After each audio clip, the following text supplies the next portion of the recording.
Hi, I'm Dr. Paul Louis Metzger, and I'm the director of New Wine, New Wineskins. Welcome to New Wine Tastings, where every week we'll have an opportunity to engage people from diverse backgrounds, all in the attempt to build relational bridges through Jesus in contemporary culture. We are desirous of the opportunity to engage in deep and meaningful ways, and we're really thrilled and excited to have you with us. Hello, I'm Paul Louis Metzger, the director of the Institute for Cultural Engagement, New Wine, New Wineskins.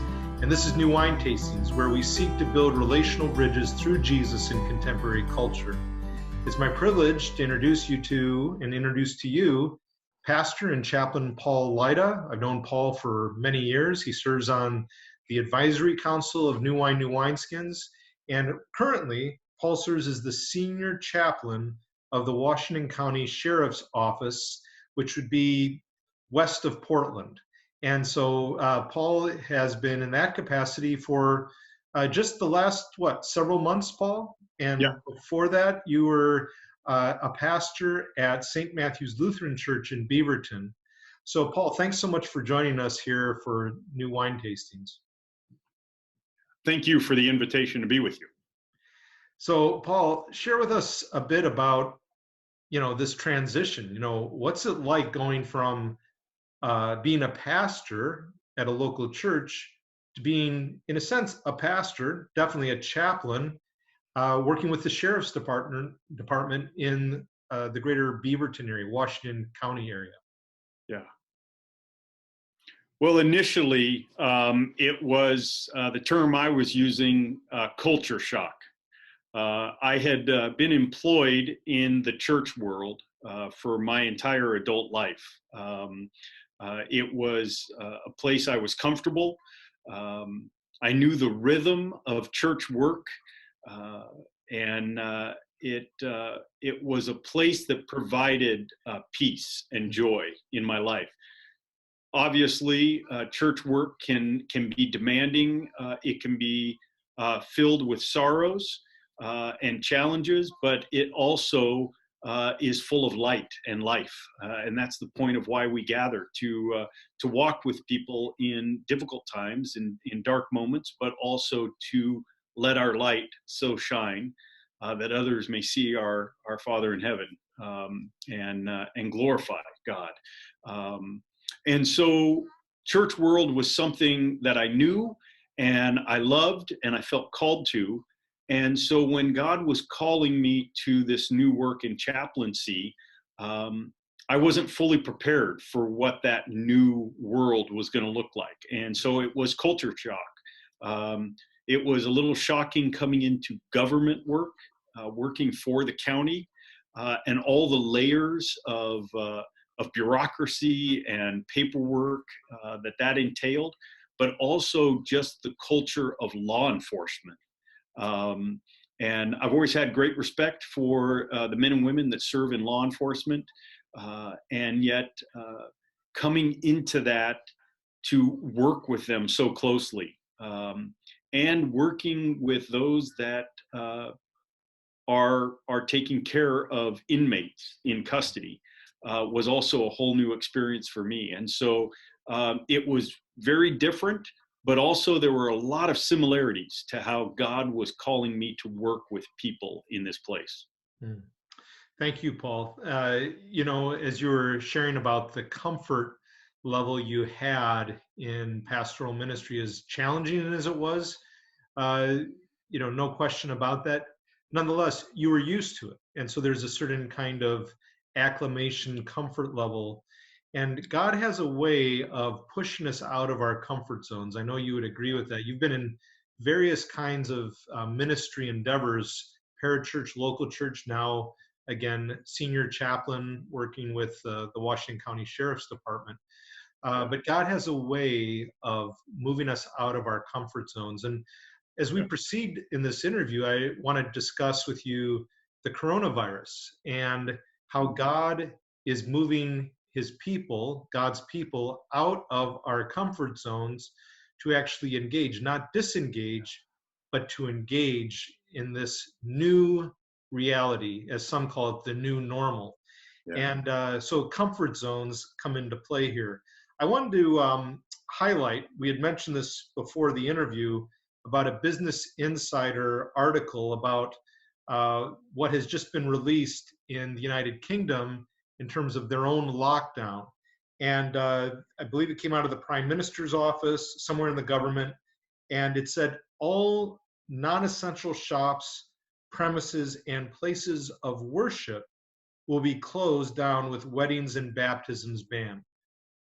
I don't think it was saying that places of worship are non-essential in one sense. It said all non-essential shops, premises, and places of worship will be closed. But I think for many people, places of worship are seen as non-essential. They're nice, they're helpful, but as Christians, we don't see the building as ultimately the worship center, but wherever we are with God. Worship centers are important, places of worship, buildings are important, but it's more than that. I know for you, both in your work as a pastor and now as a chaplain, wherever you go, you're worshiping God, and wherever you go, there is the church. Could you speak to that briefly, Paul, just about how you see missionally the church is wherever God's people are meeting, congregating, connecting, and also engaging others? And then we'll get into the coronavirus more directly. Yeah. Well, and I'll try not to get ahead of it, but that connection between what the church is, who the church is called to be, what the church is called to be in the world, and how it is that Christ connects us. And I'm not trying to do a shameless plug for your book, but connecting Christ with others in our lives, and how we see it that Christ connects us to each other as the body of believers, but also how Christ calls us to make connections, to build relationships with everyone around us. And in light of this coronavirus, which is calling for social distancing and for self-isolating, it actually reminded me of an old Bible study that I took our youth ministry through back in the late 90s when I was working at a church outside of Phoenix, Arizona. And the Bible study, I believe, came out of Willow Creek, Bill Hybels, Lee Strobel, and it was called Contagious Christianity. Mm-hmm. And I remember one visual for that Bible study was a series of matchsticks lined up. Mm-hmm. And the idea that you start the flame on one matchstick, and if the matchsticks are close enough together, they all catch fire, and it just spreads. There's been a recent video circulating on social media about what it means to socially distance ourselves and keep this virus from infecting more people or becoming more contagious. And it's the visual of matchsticks in a line, and one matchstick coming out of the line and stopping the flame. God calls us to remain in relationships, however that happens. We don't have to be in the same room to pray for one another. We don't have to be sitting next to somebody in a pew to join our faith together. And I had a good friend when I was growing up whose mom, Mrs. Bowles, would say that whenever we got through a difficult situation, emotionally or physically, and we came to the other side and we were well and things turned out good, she would make the comment, somebody has a praying grandma. And it was the idea that somebody's grandma is always praying for them and covering them with prayer. And how is it that we can continue to stay connected through prayer by joining our faith together and being available to each other by phone, by computer, just to stay connected in any way we can, so that our faith continues to bless one another and to bless the world around us. So that not that we become less contagious in our faith, but we continue to be contagious in our faith, even as we try to stop the spread of a virus from infecting other people and stopping that contagion.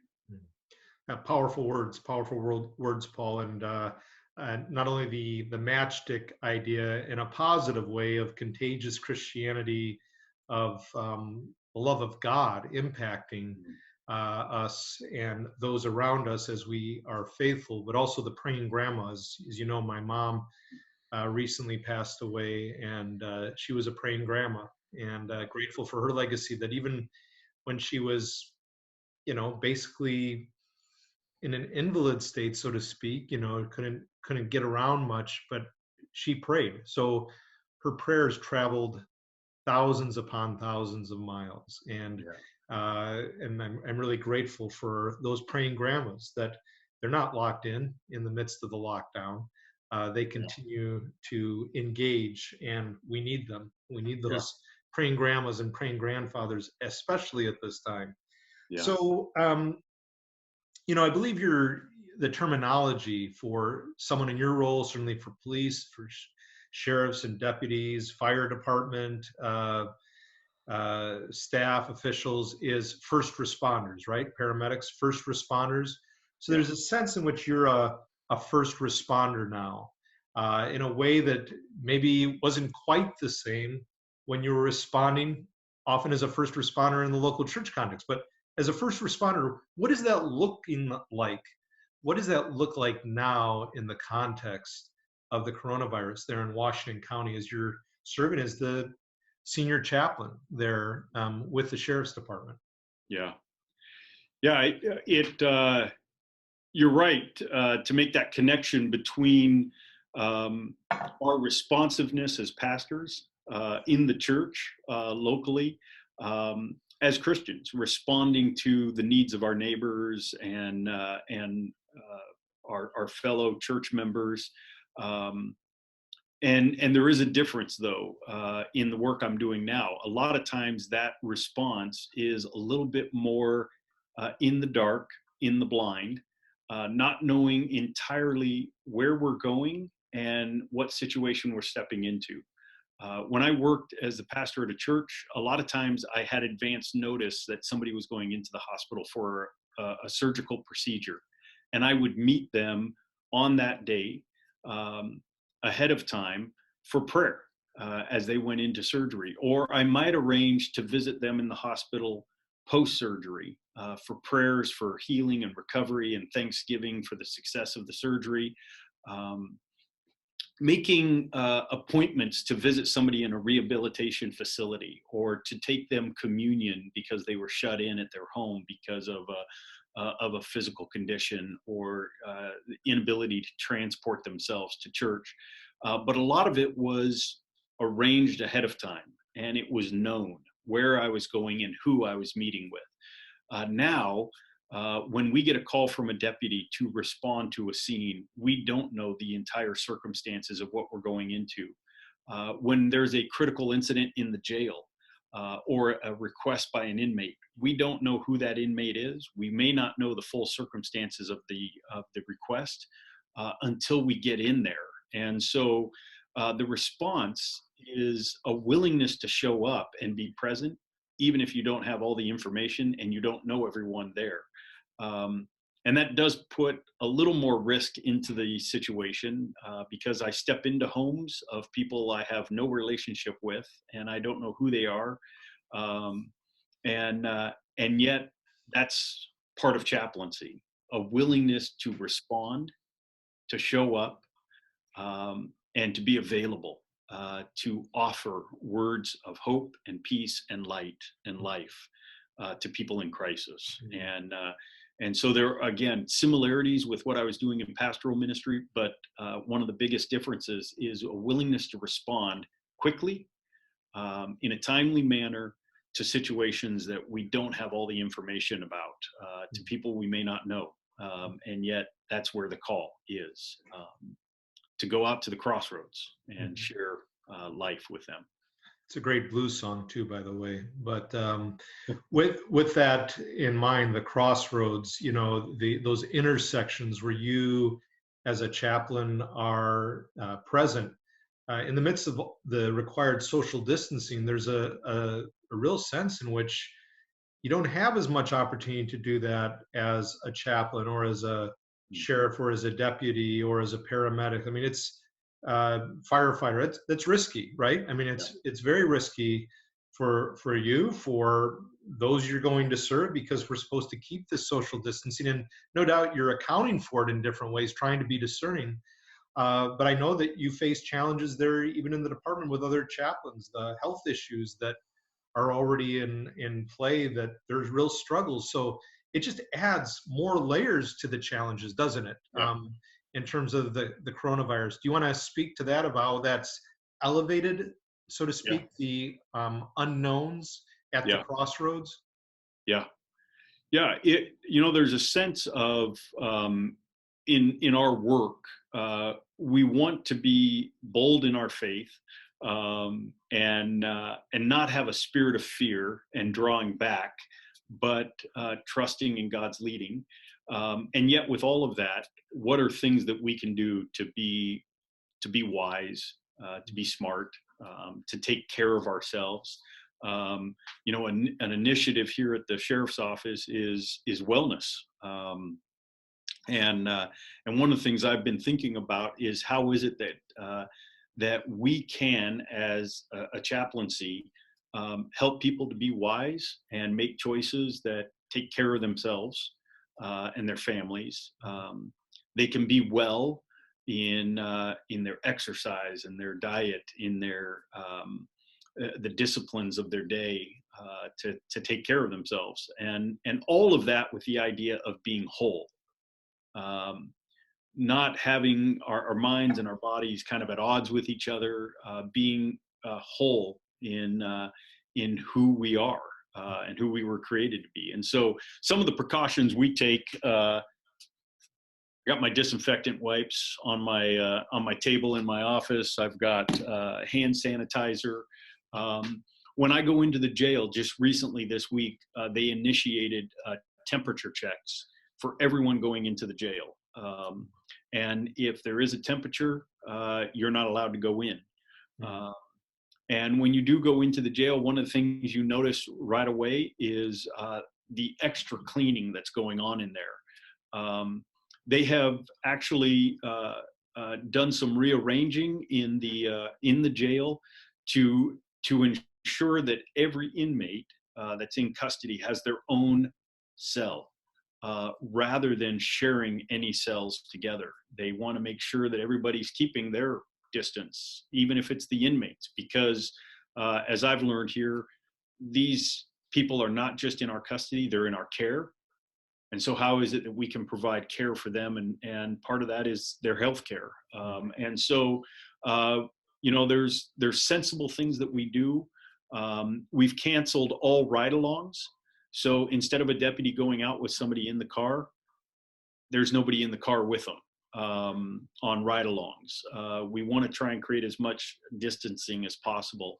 I have asked all of our volunteer chaplains that go out in the community to stand down, just because many of them are at a higher risk, and I've not wanted to put their health in jeopardy. I'm still available to respond to call-outs and to take critical calls, but asking our volunteers not to step into some of those unknowns just for the short term until we get beyond this crisis, and we feel that we're in a better place. But yeah, being smart about washing our hands, sanitizing surfaces around us, and keeping a little bit of a distance so that we can take care of ourselves, but also take care of each other. That's part of being in community as well, not just thinking of ourselves, but those around us. And you had mentioned some of the people who serve with you and chaplains who work, they're a little bit more at risk, and that level because of age or other factors, if I'm not mistaken. Even though the coronavirus is certainly no respecter of persons, it does tend to track or travel more depending on age range and the like. So there's that. But so you're not able to do drive alongs with the sheriffs or the deputies. Do you meet them at locations at times? Is that how that works for you in the current situation? Yeah, responding to call outs where if I get a text from our dispatchers asking me to respond to a deputy on a call. Also, just walking around the sheriff's office, checking in on people, dropping in on briefings for the jail staff and also for the patrol deputies, just to let them know I'm here and I'm available to support them. I sent an email out to all of our agency last week just to let everyone know that even though we may be self-isolating, we're not meant to be alone in this. That we're all in this together, and I want to be available as a support for people. And so if they're wrestling with any anxiety or struggling to know what's next, I may not have those answers, but to know that we can walk in it together can be helpful. From 6 feet apart, but we'll walk through it together. Yes, and with that, you said, you're available. You're also showing that you're mindful, and there's a sense of always, shall we say, being present, even when there's this social distancing that must occur in the current context. I also appreciated, in addition to all that, what you said about the inmates, because I thought prior to this call, what is that like in prisons and detention centers right now? Because this virus could spread so rapidly when people are, in a sense, in such close confines. So it's good to know that there's that awareness for and concern for well-being for all people. All people are created in the image of God and have inherent dignity and worth, and that desire to really support the whole population, the sheriffs, the deputies, those you go out to assist and to aid, and for those behind bars, if you will. And that's all part of your work. So also, how does your faith in Jesus, further to what you've said here, Paul, how does your faith in Jesus, including your solid Lutheran theology, which I cherish, shape your response to people at this time, especially with the coronavirus? How is that impacting your particular response in addition to what you've already shared?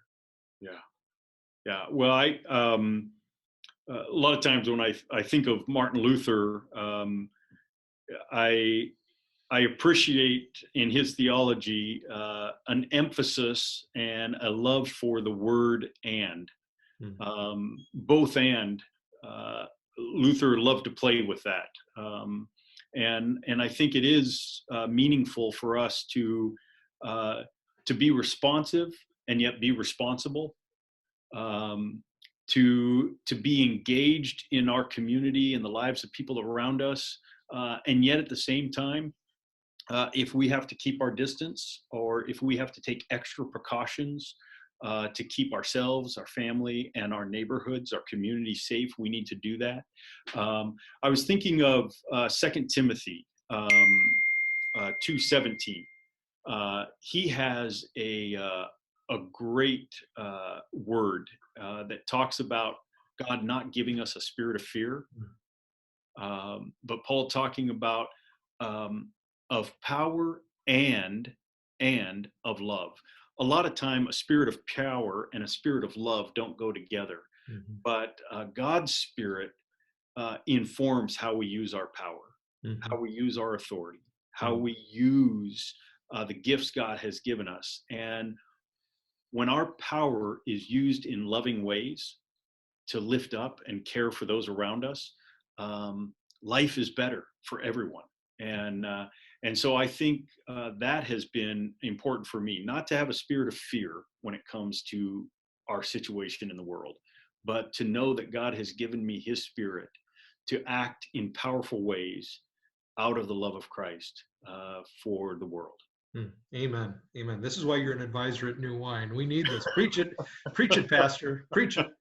And with that, that same verse that you're referencing from Paul's letter to Timothy, talks about a sound mind. And, you've talked about this wellness, wholeness, both in the sheriff's department, that emphasis on wholeness, wellness, the not a spirit of timidity, but a power of love and a sound mind. And I think that, everything you've talked about with discernment about social distancing, but also being present, being available. And I just love this quote from Luther that you and I've discussed in another context recently. And I was talking about it with another pastor quite recently. And that is, in the midst of the plague that hit Wittenberg, Luther said, well, we shouldn't be stupid. We need to be discerning. We need to trust God. We need to fumigate. We need to, not put ourselves in positions where it's going to cause harm to others, that maybe this plague would pass through us to others. We don't want to do that. And yet, if my neighbor needs me, well, honoring God, honoring what medicine would teach us, being discerning in various ways. If my neighbor needs me, I must respond. And you've been doing this work of first response in a variety of ways, most recently as a chaplain. What closing thoughts would you like to share with our viewers and our listeners today, Chaplain Lyda? Well, I just, that's such a great word that you were pulling up from Luther. A lot of times when I would go in for a pre-op or a post-op prayer as a pastor, we would be at the hospital, and part of my prayer was to give thanks for the doctors, the nurses, the medicine that has been a gift from God for us to use to take care of ourselves and one another. And yet at the same time, giving thanks to the great physician that promises to bring his healing power at work in us as well. It's not just the doctors and the nurses and the medicine. It's the doctors, the nurses, the medicine coming into us through the power of God's healing graces. And so I would encourage people to look around and use not just the gifts God has given us in the world through other people and through medicine and hospitals, but also those ways that God is at work through the power of prayer and the power of faith to bring life and light to our world. I love this emphasis, this both and, as you were saying in good Lutheran fashion, giving thanks to God and giving thanks for the doctors, the nurses, the medicine available to us. The both and of God's power and God's love, and also wisdom and being mindful to have social distancing on the one hand, and yet also being available and present on the other. These things are not in conflict with one another. And while many may think that these are non-essential meetings to be in places of worship, we don't see our worship is simply limited to a building, as important as our church buildings are. We're not limited there, that God is everywhere present, and to pick up on your both and we're to be present. Yes, social distancing, but at the same time, being available, mindful, being present to engage. Chaplain Lyda, thank you so much. Paul, it's always a privilege and a blessing. I always come away really charged in a positive way. It's like you're just lighting my matchstick here, back to your point earlier, to want to follow Christ more. And I want to thank you, Paul. And this is Paul Lyda, Senior Chaplain with the Sheriff's Department in Washington County in Oregon. And I am Paul Louis Metzger, the Director of the Institute for Cultural Engagement, New Wine, New Wineskins. Thank you for joining us for New Wine Tastings. Hope you find this and many other episodes to be really encouraging and impactful, and really being a matchstick, so to speak, for us as believers to be engaged, not disengaged, even in the midst of the coronavirus, that God wants to move us forward as his people, to respond, to be first responders in whatever our context. Paul, thank you, and thanks for watching and listening to this episode of New Wine. Blessings to